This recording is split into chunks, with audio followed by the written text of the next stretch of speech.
All'ascolto di Radio Corsica Internazionale, prima Radio Corsica.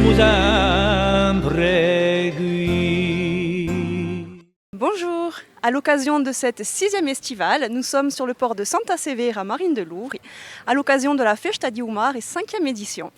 Nous retrouvons Philippe Jam avec Marcel Pianet, il est la présidente de l'association. Merci Marie-Pierre. Effectivement, nous sommes ici à Lourdes, donc à Santa Severa, plus exactement pour cette fête de la mer, avec une des organisatrices, Marcel Pianet. Bonjour Marcel. Bonjour, merci d'être venu jusqu'à nous. Ça nous fait plaisir. Alors présentez-nous un petit peu cette fête. Et tout d'abord, l'association qui porte cette animation, c'est Marina di Festa, c'est ça? C'est ça, c'est l'association Marina in Festa qui a été créée en 2021, qui se compose de 6 membres du bureau. Ce sont 6 mamans qui sont attachées, résidentes ou originaires de Santa Severa, Marine de Lourdes. Et donc on a décidé de remonter cette association pour renouveler la Festa di Umar qui a existé pendant 30 ans, qui n'existait plus depuis 2013. Et donc la Festa di Umar, depuis 2021, renaît de ses cendres et on a décidé de lui donner une dimension un petit peu plus grande. On a gardé ce côté authentique, ce côté convivial d'une fête de village, mais avec une dimension un peu plus régionale. Et on voit les choses en grand de plus en plus tous les ans et on n'en est pas peu fiers. Alors, c'est une manifestation qui est très festive, mais pas que, puisqu'il y a quand même des stands, entre guillemets, un petit peu plus sérieux. Tout à fait, donc la Festa di Umar, c'est pas un festival, c'est pas une foire, c'est une fête. On célèbre la mer avec les usagers de la mer, avec les professionnels de la mer, avec les passionnés de la mer. Alors quand ce sont des enfants, c'est de manière ludique et pédagogique. Les socioprofessionnels se rencontrent entre eux, les usagers se rencontrent entre eux, les amateurs également. C'est pour ça qu'il y a également des stands, il y a les socioprofessionnels qui sont présents, les stands d'artisans et surtout beaucoup le monde associatif qui est représenté, le monde associatif qui est dédié à la mer, les socioprofessionnels qui sont dédiés à la mer, mais pas que, parce que c'est la Festa di Umar dans le Cap Corse. Donc on met aussi en avant le territoire Cap Corse. Ce qui est important de souligner, c'est qu'il y a une grande... vous essayez de faire un zoom également sur la biodiversité et bien sûr l'environnement qui doit être préservé ici dans le Cap, en Corse en général. Tout à fait, on célèbre la mer, mais on célèbre aussi la fragilité de la mer à travers beaucoup de sensibilisation. On essaye de préserver un maximum en faisant intervenir justement tous les acteurs qu'on vient de citer. Et beaucoup de sensibilisation et surtout la biodiversité de la Méditerranée qu'on essaye de mettre en avant et on apprend au public. Alors il y a un public déjà qui arrive, qui est averti, qui connaît déjà, qui veut se renseigner un petit peu plus. Et il y a un public parfois un petit peu plus jeune qui découvre et qui apprend à se sensibiliser avec les associations comme la Girelle, comme Marie-Huive. Alors je crois que c'est la 5e édition, c'est ça? Tout à fait, c'est un petit anniversaire du coup. Voilà. Et donc vous avez un petit peu plus de recul. Chaque année, vous essayez de mettre certaines choses en plus en place. Comment ça se passe avec les retours?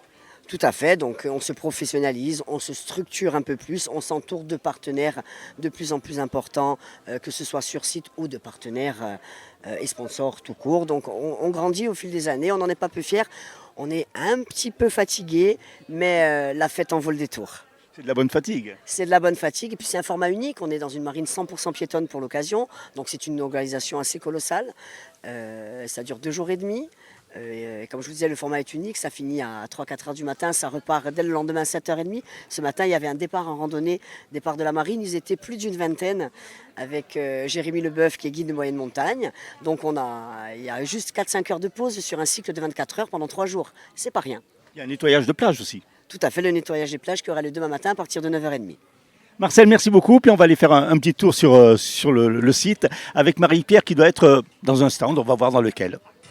Effectivement Philippe, je me trouve sur le stand de Camille Padovani qui s'appelle Hello Ma Douce. Camille, pouvez-vous nous présenter votre marque ?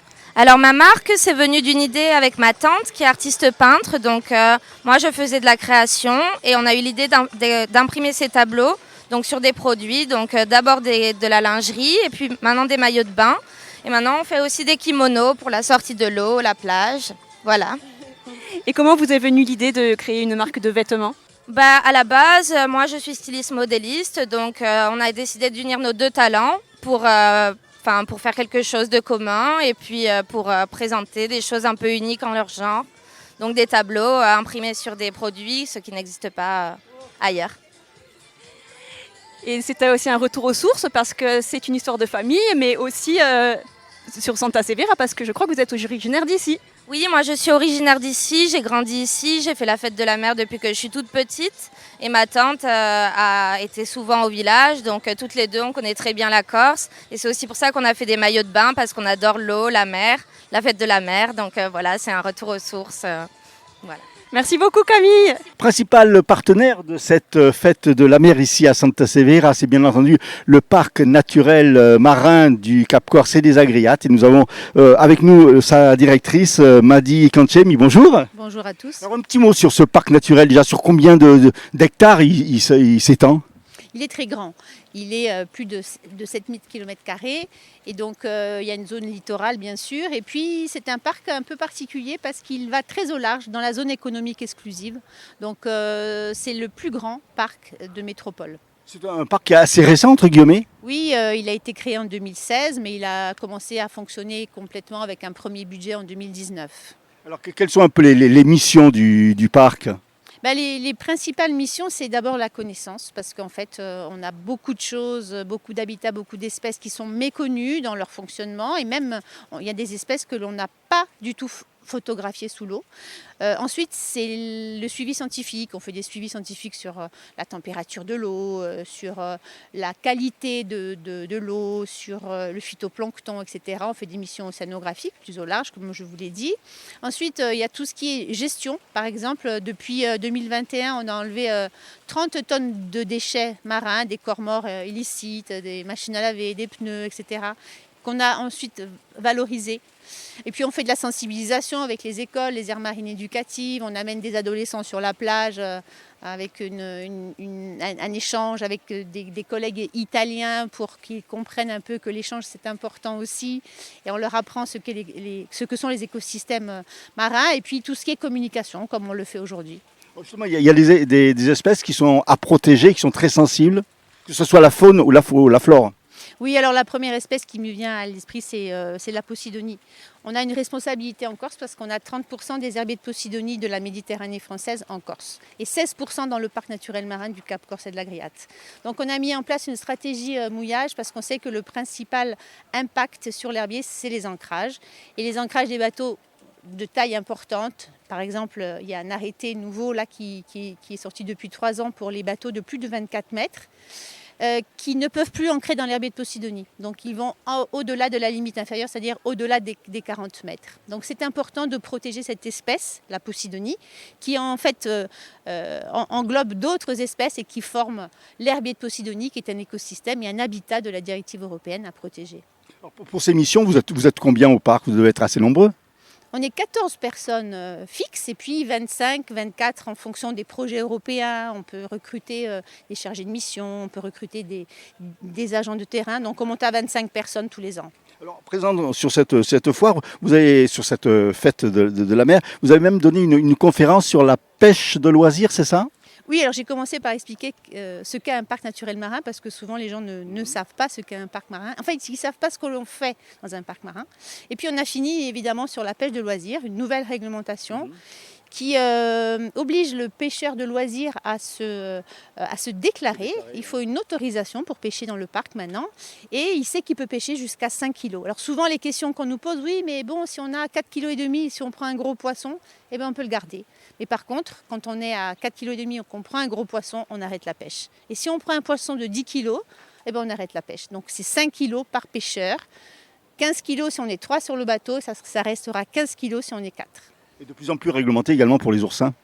Alors les oursins, c'est un problème que l'on continue à étudier parce qu'il y a plusieurs facteurs qui peuvent expliquer la baisse des stocks d'oursins. Tous les Corses nous le disent. On allait sur les plages avant avec la famille, on faisait des oursinades, on trouvait des oursins. Maintenant, c'est plus rare. Oui, c'est vrai, c'est plus rare. Donc, est-ce que l'impact de la pêche, la pollution, le milieu, est-ce que c'est le bon milieu dans le Cap Corse, etc. Voilà, il faut étudier tout ça pour véritablement comprendre cette baisse. Parce qu'il y a une baisse, effectivement. Aujourd'hui, le message qui serait à faire passer Eh bien, essayez de comprendre ce qu'il y a sous l'eau. Ne regardez pas la mer qu'à la surface, plongez. Merci beaucoup Madi. Et puis on va retrouver tout de suite Marie-Pierre sur la foire. Et nous sommes désormais en compagnie de Céline Labbé, membre du CPIE de Bastia. Alors qu'est-ce que c'est cette association ? Donc c'est un CPIE, c'est un label national. Et donc on est une association qui faisons essentiellement de la sensibilisation, de l'éducation à l'environnement. et aussi un petit peu l'accompagnement du territoire, l'accompagnement de structures. Voilà. On essaye de relayer les bons messages du développement durable, principalement sur le thème de la mer, donc le thème d'aujourd'hui. Donc ça tombe bien et j'imagine qu'il y a beaucoup à faire dans le Cap Corse, qui est un énorme terreau pour vous. Oui, voilà, on travaille souvent avec le parc marin du Cap Corse ou sur le territoire du Cap Corse, ainsi que sur la région bastiaise et autres, sur ces thèmes où il faut sensibiliser notamment les enfants, mais aussi le tout public comme aujourd'hui. Et donc sur votre stand, qu'est-ce qu'on peut trouver comme information ou comme activité ? Alors aujourd'hui, on a représenté un petit peu nos différentes activités qu'on va faire dans l'été. Donc on parle à la fois des espèces invasives marines, comment les reconnaître, les signaler et faire un petit zoom par exemple sur le crabe bleu en ce moment qui fait pas mal parler de lui. Après, on a une deuxième partie qui parle plus aux plaisanciers. Quels gestes on fait quand on a un bateau pour protéger l'environnement et l'impacter le moins possible. Et on a une troisième partie qui est plus autour de la laisse de mer et plus pour les usagers des plages. Qu'est-ce qu'on trouve sur la plage ? Pourquoi on trouve ces objets ? Est-ce que c'est naturel ? Qu'est-ce qui est du déchet ?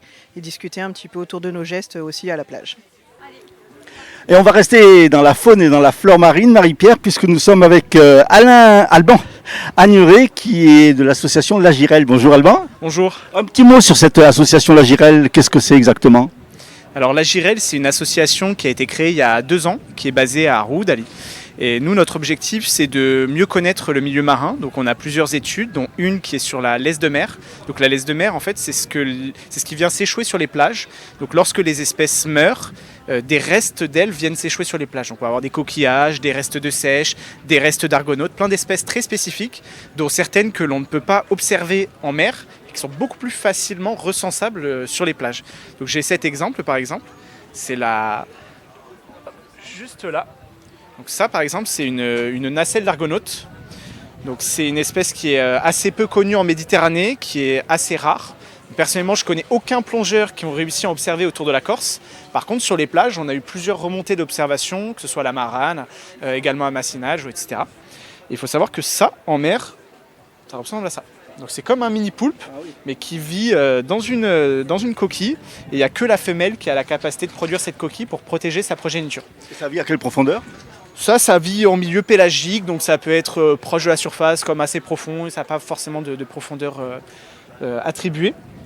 Et donc ça, c'est juste un exemple en fait, d'espèces que l'on peut étudier beaucoup plus facilement lorsque morts, elles viennent s'échouer sur les plages que de les observer tout simplement en mer. Donc ensuite, on a une autre étude sur les seiches. Alors les seiches, il faut savoir qu'après la reproduction, elles meurent.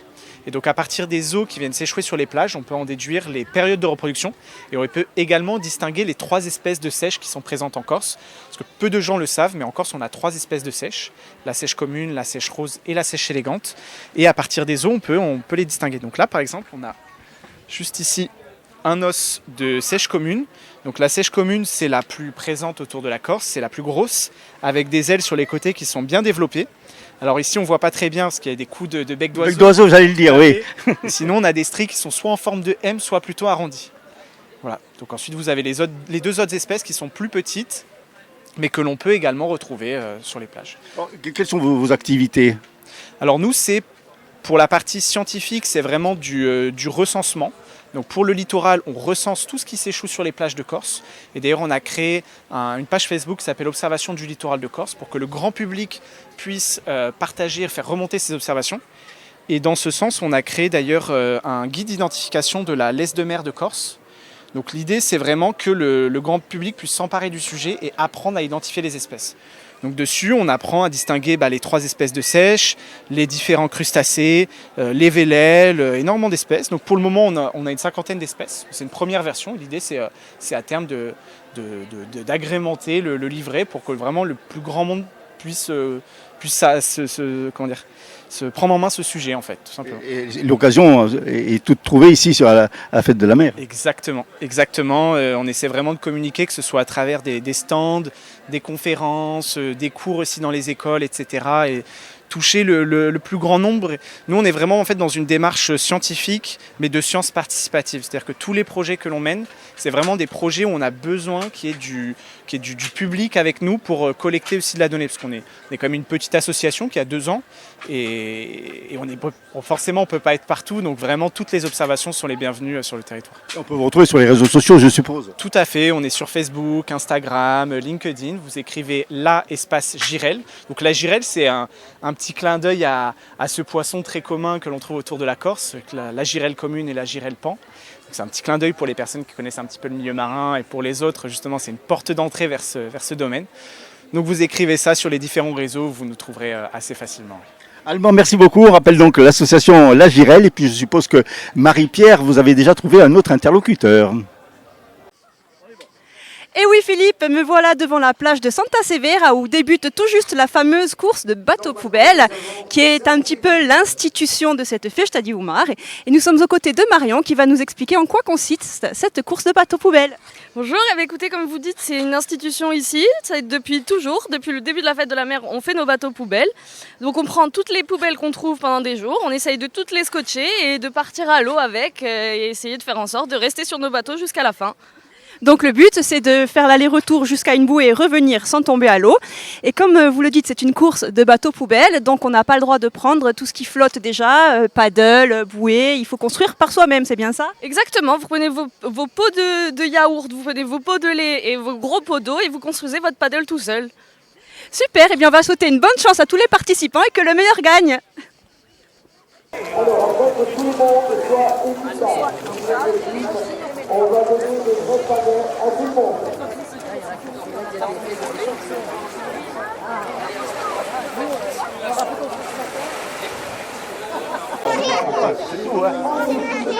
Oui, donc si vous gagnez, vous avez perdu. Non, mais il veut juste dans une petite carte.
Bravo les gars. Les bonbons.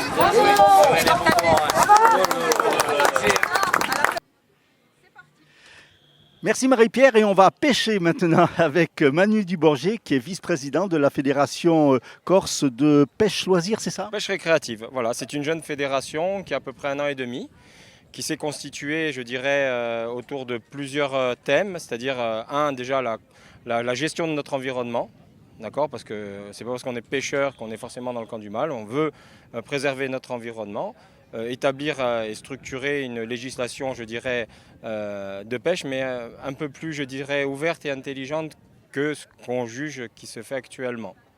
Quelles sont les activités de la fédération? Alors la fédération, ses activités principales déjà, c'est d'être à jour sur un peu tout ce qui se fait sur le terme législatif de pêche, dans un premier temps, parce que nous sommes créés pour contester certaines réglementations. Mais après, on va quand même essayer de se diversifier.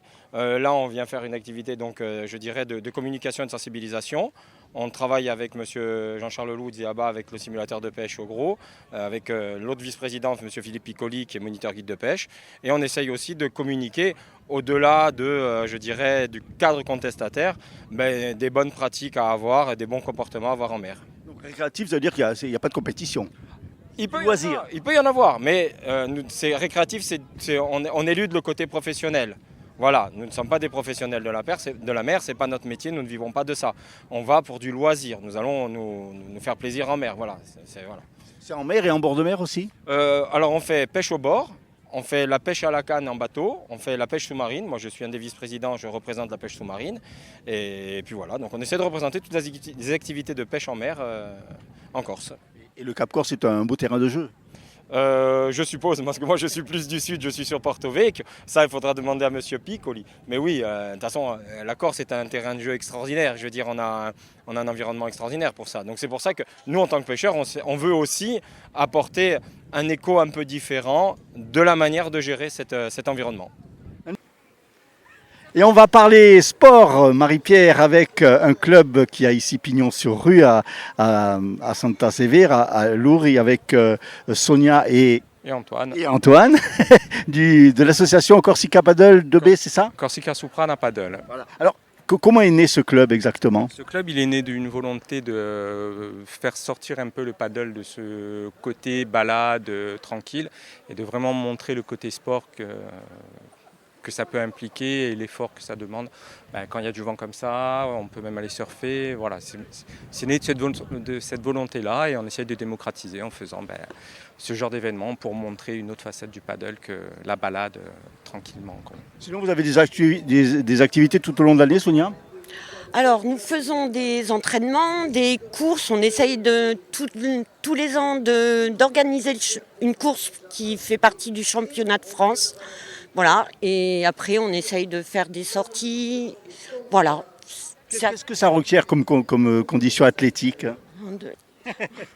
Comme condition athlétique, alors c'est un sport qui nécessite un gainage de tout le corps quand on est en mer. Beaucoup de cardio, contrairement à l'idée reçue, c'est très très cardio, les épaules beaucoup, le dos va beaucoup travailler, les abdos, en fait c'est très très complet. Et suivant la pratique que vous faites, ça peut demander encore d'autres qualités comme la proprioception pour tout ce qui est surf ou downwind quand on descend vraiment au large avec le vent, les vagues. C'est pas mal comme sport. À partir de quel âge peut-on pratiquer?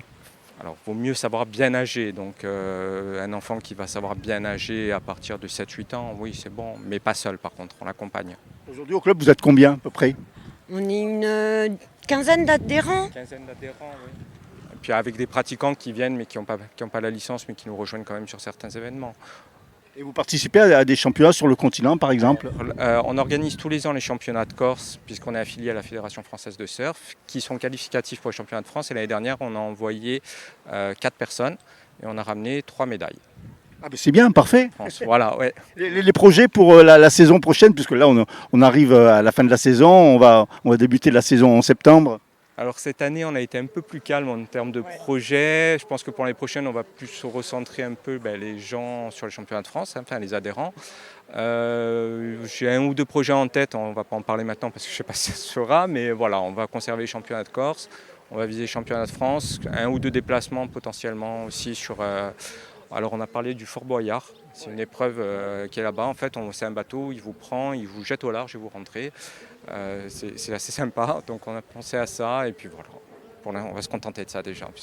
Merci beaucoup de nous avoir présenté votre club. Et puis je vois à Marie-Pierre que vous êtes avec un hôte de marque et vous n'avez pas choisi le moins moche. Effectivement, un invité de marque, Philippe, avec Thibaut, vainqueur de Koh-Lanta 2024, la tribu maudite. Bonjour Thibaut. Bonjour à vous, bonjour, ravi d'être là. Comment êtes-vous arrivé ici justement parrain de la fête de la mer?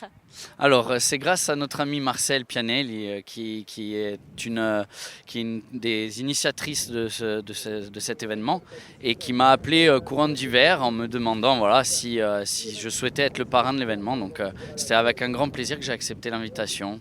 Voilà. Et comment avez-vous vécu cette course de bateaux poubelles dont vous avez fini vainqueur? Je suis très content. J'avais au départ mes 4 petites, mais il y en a deux qui se sont un peu découragées, qui ne sont pas montées sur le bateau. Mais l'embarcation, j'étais assez fier parce que c'est moi qui l'ai conçue avec l'aide de mon frère. Mais j'ai tout refaire 2 jours avant de venir parce que j'avais pas lu le règlement. C'est un petit peu mon côté désorganisé qui a parlé. Et j'ai refait l'embarcation qui a tenu. Donc du coup, je suis très content. En plus, on a gagné au bout. Donc voilà, c'est cool. Donc une belle victoire au palmarès de Thibaut parce qu'il a gagné Koh-Lanta, mais la course de bateau poubelle. D'ailleurs, par rapport à ça, j'avais une petite revanche à prendre puisqu'à Koh-Lanta, je l'avais perdu avec mon équipe.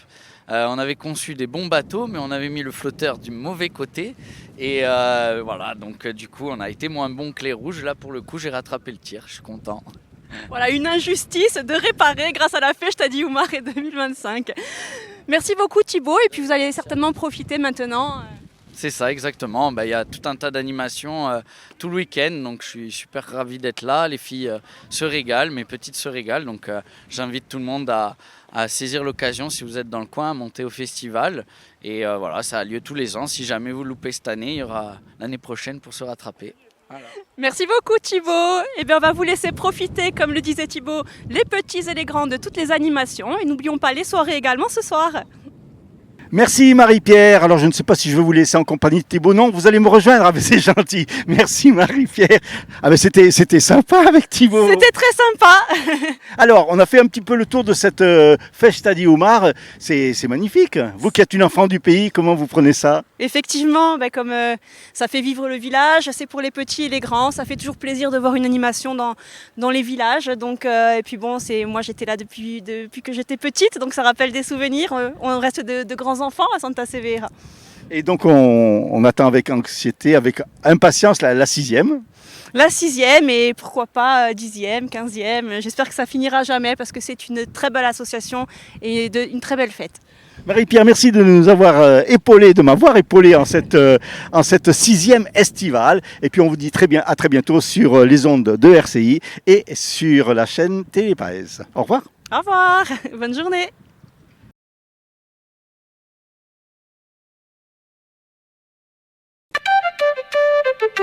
All'ascolto di Radio Corsica Internazionale, prima Radio Corsica.